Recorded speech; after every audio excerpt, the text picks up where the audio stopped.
And he's back. Randy Orton strikes again, an RKO to his boss Nick Aldis. Oh, but I know you would like to do that to your boss too, right? I know I do!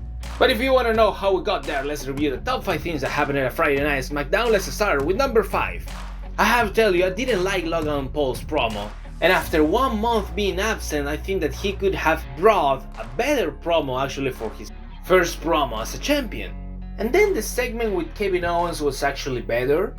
And Kevin Owens put himself probably as the prime contender for the US Championship, because there's gonna be an 8-man challenge to see who's the one that is finally going to challenge Logan Paul for the US Championship.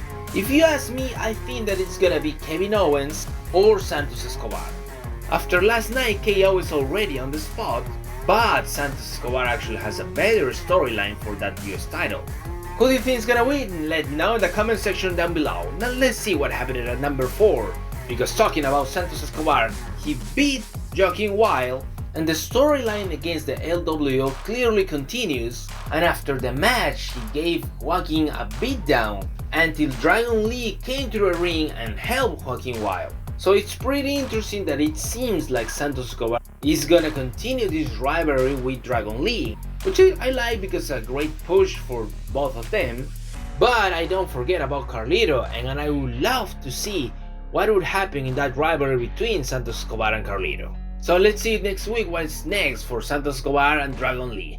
Now let's see what happened at number 3. Let's talk about Iyo Sky, the World's Women's Champion. So at the beginning of the show, Bianca Belair asked for a match against Iyo Sky, and Damage Control came out and told Bianca Belair, well, if you want Iyo Sky, you will have to go through us. But Charlotte and Shotzi came to level the things, but Charlotte also said that she also wants a title opportunity. So of course the important thing here in this storyline is now, after being teammates in War Games, now there's probably gonna be a war between Bianca Belair and Charlotte Flair to see who's gonna be the next number 1 challenger to face Iyo Sky for that title.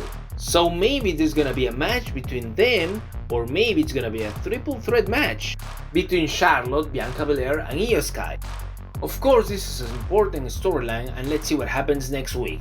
Now let's see what happened at number 2, because talking about Damage Control, if you notice, Bayley wasn't there at the beginning of the show, and even in a backstage segment, she was a bit apart from Damage Control. And when Damage Control were close to Bayley, Dakota Kai told Bayley that she needed to help Kairi Sane later that night when Kairi Sane was going to face Bianca Belair.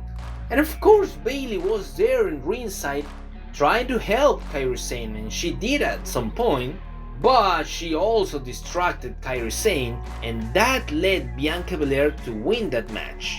So interesting storyline. What keeps happening here is that we all see in this, Bayley is going to be kicked out of Damage Control at some point, but a great twist would be if Bayley actually see this coming and maybe she betrays Damage Control first, and now that would be a great twist. But let's see what happens in the upcoming weeks. Now let's see what happened at the top moment of the night, because the Viper, Randy Orton, was back at SmackDown, and he was going to choose between Raw and SmackDown. Adam Pearce offered him a title opportunity against the winner of Jey Uso and Seth Rollins, and Nick Aldis offered him the Bloodline and Roman Reigns.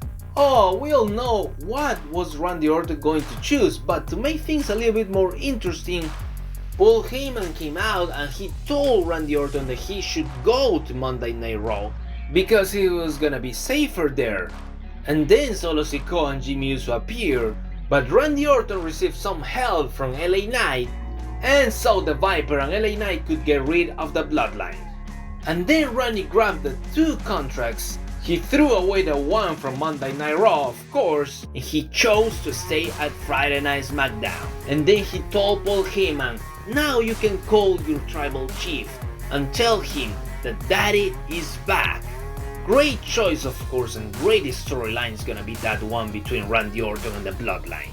And at the end, so we don't forget who we actually dealing with, Randy Orton RKO his boss Nick Aldis when he was actually raising his arm. Oh, Nick Aldis, don't trust the Viper.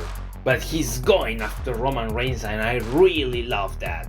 That's gonna be an amazing storyline. Let's see what happens in the upcoming weeks. And that's it for today. If you like, please share, subscribe, and I'll see you on the next video.